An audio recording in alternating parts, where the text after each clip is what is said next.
पढ़ लिया। आज हम लोग पढ़ेंगे उस जगह पे जहाँ पे ज्यादातर लोग हर्डर हैं, नोमैडिक है, पेस्टोलिस्ट है, जो पशुचारण पे डिपेंड करते हैं। तो चलो सबसे पहले ज्योग्राफी की बात करते हैं। आपको पता है ये जो मैप है, इस मैप के आधार पर ये जो लाइन है, ये रिवर है इफ्रत, और ये है टिग्रिस, ये टिग्रिस, ये इफ्रत। और यहाँ पे जो हमने दिखाया, जो लास्ट में जब डेजर्ट्स में इन करने से पहले का जो एरिया जितने भी डॉट से दिखाया गया है, ये एग्रीकल्चरल लैंड है। इसको मैंने एग्रीकल्चरल लैंड को दिखाने के लिए दिखाया है। ये क्या है? Agricultural land. और ये जो क्रॉस वाला एरिया है, ये पेस्टोरल लैंड है। ये कौन सा एरिया है? पेस्टोरल।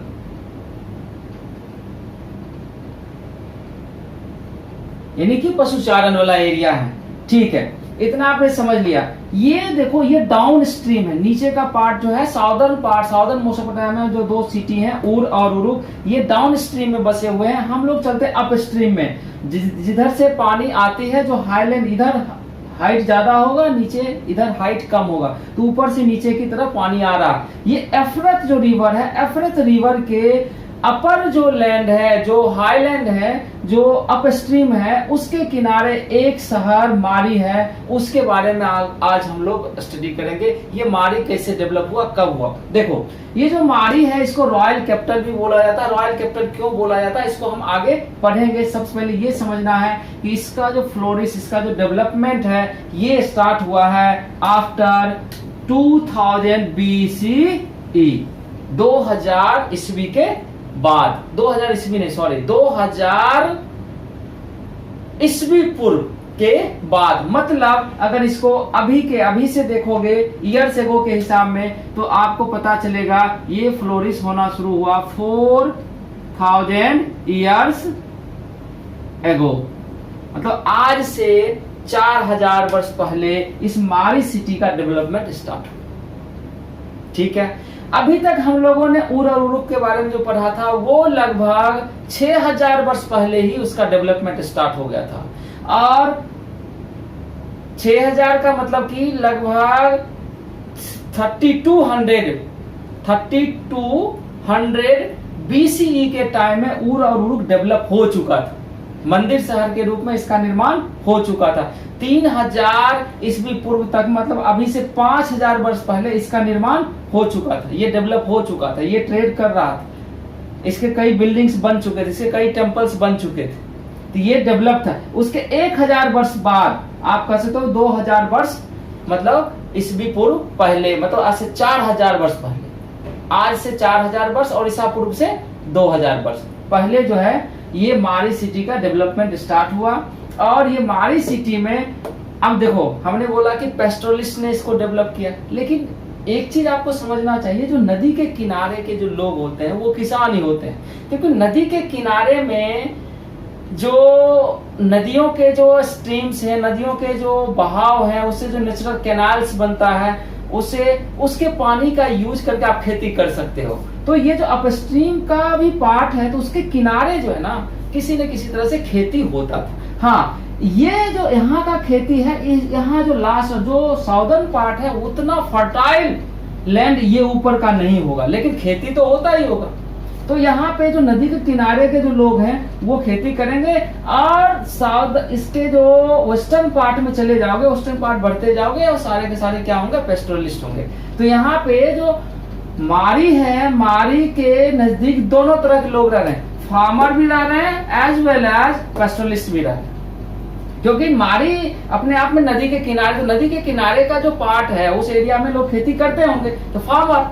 और उसके वेस्टर्न पार्ट में जाओगे तो सारे के सारे कौन है? पेस्टोरलिस्ट है, मतलब हर्डर हैं या पशुचारण करने वाले हैं। तो दो कम्युनिटी हमने देखा, farmer as well as pastoralist, दोनों यहाँ पर रह मारी में। अब ठीक है, इस दोनों में डिपेंडेंसी भी है, दोनों में कंफ्लिक्ट भी है। ये समझना बहुत जरूरी है, डिपेंडेंसी भी और दोनों में कंफ्लिक्ट भी है। क्या डिपेंडेंसी? डिपेंडेंसी ये है कि फार्मर को क्या चाहिए? फार्मर नीडेड यंग एनिमल्स, चाहे उसको पालने के लिए हो या फिर उसके मीट के लिए हो। तो यंग एनिमल्स चाहिए, चीज चाहिए, चीज मतलब आपको पता ही होगा, लेदर मीट चाहिए, और इन जानवरों के जो गोबर होते हैं, इन जानवरों के जो अवशेष होते हैं, अगर उसका यूज मैन्योर के रूप में किया जाए खेतों में तो वो भी चाहिए। तो ये क्या हो गए, एक तरह से फार्मर डिपेंड हो गए किस पे, पेस्टोरलिस्ट पे। ये सारा चीज कौन देगा, पेस्टोरलिस्ट देगा फार्मर को। बदले में फार्मर पेस्टोरलिस्ट को क्या देगा, पेस्टोरलिस्ट नीडेड ग्रेन्स एंड, मतलब उनको अनाज चाहिए, क्योंकि वो तो पशुपालन करते हैं, खेती नहीं करते हैं, तो उनको अनाज चाहिए। अनाज के साथ साथ मेटल टूल्स चाहिए। मेटल टूल्स जैसे कि ये तो जो मेसोपोटामिया के जो टाउन है, उस टाउन में ये सारी चीज बनते थे। मेटल टूल्स जैसे कि ब्रॉन्ज टूल हो गया, कॉपर टूल हो, कोई भी इस तरह का टूल हो, तो ये शहर वाले ही बनाते थे, ये तो हर्डर नहीं बनाते थे। तो ये जो है शहर वाले, मतलब फार्मर जो हैं, जो इस नदी के किनारे वाले जो लोग हैं, ये फार्मर उनको क्या देंगे, अनाज देंगे और मेटल्स के बने हुए टूल्स देंगे। बदले में ये सारी चीजें ये इसको, तो एक दूसरे पे डिपेंडेंसी, एक दूसरे के भी ट्रेड होगा।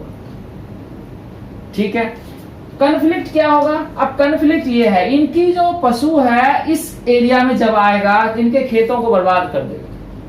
उनके खेत में मान लो किसी पशु चारण करने वाले किसी मालिक के 40-50 पशु है, और उसका किसी खेत में चला गया, किसी मान लो कि बारले या गेहूं की खेती हो रही है, उसमें उसका जानवर घुस गया, तो क्या होगा, खेत बर्बाद हो जाएगा। पानी को लेके भी झगड़ा होगा।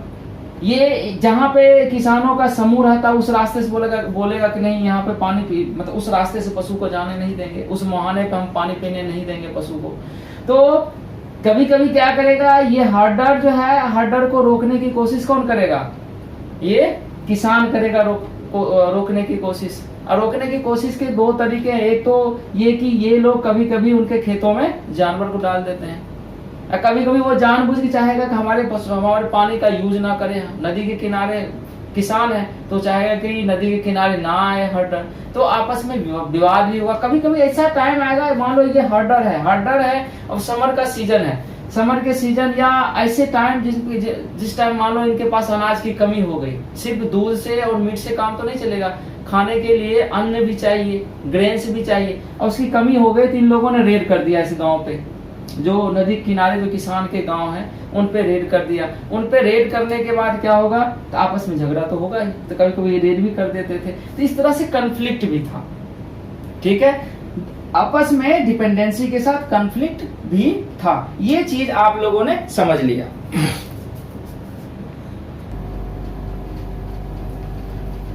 देखो, अभी तक आप लोगों ने ये समझा कि किस तरह से मारी का सिचुएशन क्या था, और मारी में फार्मर्स और जो पेस्टोरलिस्ट है उनके बीच कन्फ्लिक्ट और डिपेंडेंसी कैसे थी। अब आगे देखो, मारी में राजा जो किंग है, वो किंग जो रूलर है, रूलर का एस्टेब्लिशमेंट कैसे हुआ, मारी में सबसे पहला रूलर कौन लोग थे, इसको समझना है। देखो, आपको पता होना चाहिए कि ये जो आप हाईलैंड देख रहे हो इस तरफ का, ये जो कट हमने दिखाया, कट के भी और अगर वेस्टर्न पार्ट में जाओगे तो ये वाला पार्ट जो है ये डेजर्ट का एरिया है। ठीक है, ये डेजर्टेड एरिया है, और डेजर्टेड एरिया के साथ ही साथ उसी एरिया में पशुचारण भी होता है। डेजर्ट का मतलब ये नहीं कि फुल फ्लेज में, मतलब वहां पे कुछ भी नहीं हो सकता, पशुचारण, डेजर्ट के साथ साथ पशुचारण भी वहां पे हो रहा।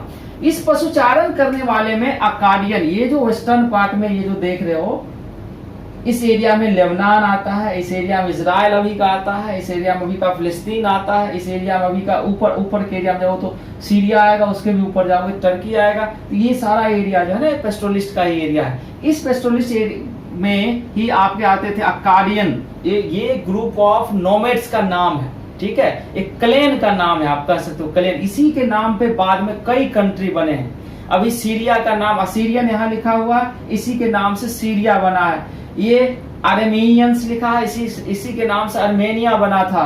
अभी वो आर्मेनिया नाम की कोई कंट्री नहीं है। ठीक है, इस तरह से आप देखोगे कि इसी के नाम से कई बार अकाडियन है, ये अकाडियन नाम की मेसोपोटामिया बोलने वाली भाषा थी। ये अकाडियन लोगों का जो भाषा था वही बाद में अकाडियन कहला, ये भी बाद में रूलर बनेंगे। तो ये सारे ग्रुप जो देखा, अकाडियन है, एमोराइट्स है, असीरियंस है, आर्मेनियंस है, ये वेस्टर्न डेजर्ट में रहने वाले नोमैड थे। और ये लोग किस रूप में, देखो अपने फ्लॉक के लिए, मतलब फ्लॉक मतलब होता है अपने जानवरों के झुंड के, फ्लॉक के रूप में, या हार्वेस्ट लेबरर, मतलब इस एरिया में खेती होती थी तो खेती के टाइम में लेबर के रूप में ये लोग यहाँ पे काम करने, इस मेसोपोटामिया का जो ये रिवर वैली है, रिवर वैली के एरिया में काम करने, किसानों खेत में काम करने के रूप के लिए लेबर के रूप में आते थे।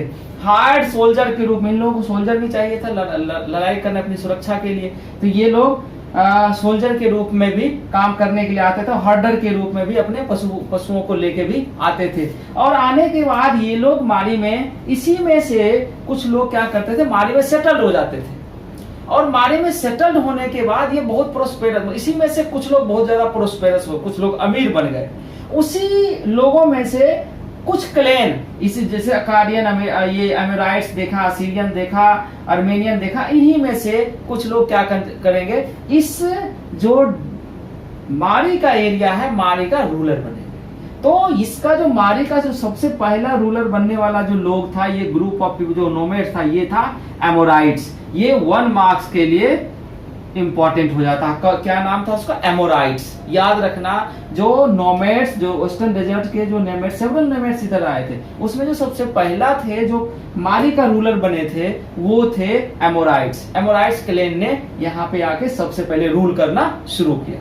ठीक है, तो एमोराइट्स जो थे बेसिकली क्या थे? हार्डर थे, मतलब नोमैड्स थे या पेस्टोरलिस्ट से, कोई भी टर्म यूज कर सकते हैं। और ये यहाँ आके बस गए और इन्होंने क्या किया, यहाँ पे रूल करना शुरू किया। तो ये चीजें आपने समझ ली।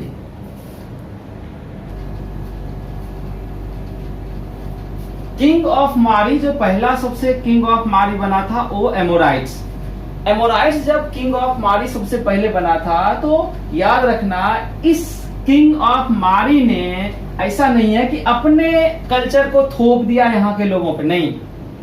जो मेसोपोटामिया का जो कल्चर था, मेसोपोटामिया के जो टेम्पल थे, मेसोपोटामिया के जो गॉड थे, मून गॉड या और भी कई गॉड के हमने नाम लिखाए थे, या गॉड इनाना, जो भी है, उनको भी उन्होंने, उनके टेम्पल को भी यहाँ पे बनने दिया, उसका भी रिस्पेक्ट किया। मतलब जो टेम्पल लोग बने हुए थे, और साथ ही साथ उन्होंने अपना भी टेम्पल बनाया। याद रखना, ये था टेम्पल ऑफ डगन। टेम्पल ऑफ डगन जो है, ये गॉड ऑफ स्टेपी है, मतलब गॉड ऑफ हर्डर्स या गॉड ऑफ पेस्टोरलिस्ट। जो पशुचारक लोग होते थे, स्टेपी में लोग पशुचारक ही लोग रहते हैं। तो जो, क्योंकि घास के मैदान में आपको पता ही होगा पशुचारण ही किया जा सकता है, तो ये जो है अपने गॉड्स को भी यहाँ पे इंक्लूड किया।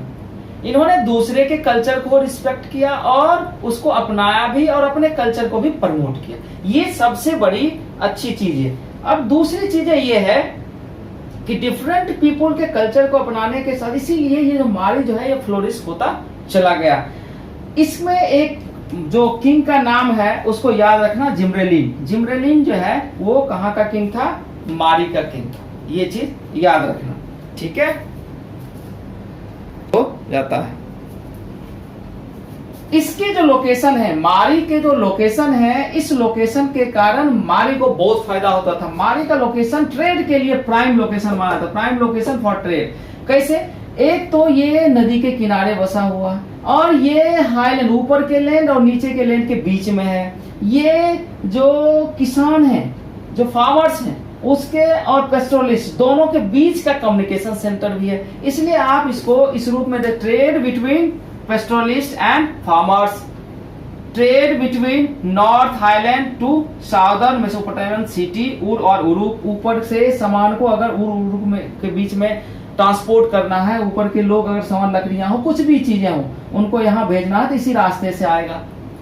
तो इस कारण से अब क्या क्या चाहिए इनको, इन सारे लोगों को, शहरी लोगों को क्या चाहिए? इनको लकड़ियां चाहिए, उनसे घर बनाते थे, और भी कई सारे यूज, उनको टीन चाहिए, उनको कॉपर चाहिए, उनको वाइन चाहिए था, उनको अदर गुड्स भी चाहिए, कई प्रीशियस स्टोन्स भी चाहिए। सारा ऊपर के हाईलैंड से ही आएगा, टर्की के एरिया से, सीरिया के एरिया से, लेबनान के एरिया से। ये सारा चीज देखोगे ना, यहाँ पे सीरिया है, इसके ऊपर टर्की है, इधर लेबनान है। ये सारे रॉ मटेरियल प्रोवाइड करने वाले ये प्लेस थे ये, और ये रॉ मटेरियल इसी नदी के थ्रू मारी आएगा, मारी के नीचे उर आएगा, उरूक आएगा, यहाँ के सेवरल विलेज है वहां तक पहुंचे। तो ये मेन ट्रेड रूट पे था। इसका फायदा क्या? रिवर जो है ये मेन, इसका जो river was the main route for of trade transportation. अब इसके कारण मारी से जो भी सामान जाएगा नीचे, मारी से ही होके जाएगा। मारी एक तो खरीद बिक्री का सेंटर है, ऊपर से मारी एक जो ना होता ना कि आप उसी रास्ते से गुजरोगे तो मारी ऑटोमेटिक क्या करेगा, टैक्स कलेक्ट करेगा। और मारी टैक्स क्या कलेक्ट करता था, 1/10। अगर मान लो ऊपर से 10 बोरी या 10 क्विंटल, यहां से मान लो 10 क्विंटल कोई अनाज या 10 गट्ठर कोई अनाज या 10 मान लो कि 10 प्रीशियस स्टोन ऊपर से यहाँ किसी सिटी भेजा जा रहा, तो एक प्रीशियस स्टोन यहीं पर आ जाएगा। 1/10 का मतलब ये होता है 10 में से एक इनका। अगर 100 क्विंटल 100 क्विंटल यहाँ से सामान यहाँ भेजना है तो यहाँ पे 10 क्विंटल यहीं पर आ जाएगा। इतना ज्यादा टैक्स लोगे तो इससे क्या होगा, मारी समृद्ध होता चला गया। इसलिए जब फोटो देखोगे मारी का, जब महल पैलेस देखोगे तो विशाल पैलेस बना हुआ, इतने विशाल एरिया में इन्होंने इसको डेवलप किया। और ये सारी चीजें कहां से मिलती है आपको पता होगा, ये सारी चीजें हमें टेबलेट, ये सारी चीजें टेबलेट्स। अब टेबलेट्स रिकॉर्ड कीपिंग एक इंस्ट्रूमेंट है, एक तरह का कले का बना हुआ। ये टेबलेट से ही ये सारी चीजें हमें पता चलता है। और कुछ आर्कियोलॉजिकल एविडेंसेस भी हैं, जैसे बिल्डिंग बना हुआ, सारी चीजें। इन्हीं सारी चीजों से हमें ये पता चलता है कि मेसोपोटामिया में मारी का क्या योगदान है, मारी का कैसे डेवलप किया, मारी में ट्रेड क्यों इतना फ्लोरिश हुआ, ये सारी चीजें। ठीक है, अगला जो वीडियो हमारा है वो वीडियो टेबलेट पे। पार्ट का लास्ट पार्ट में क्या लिखा है?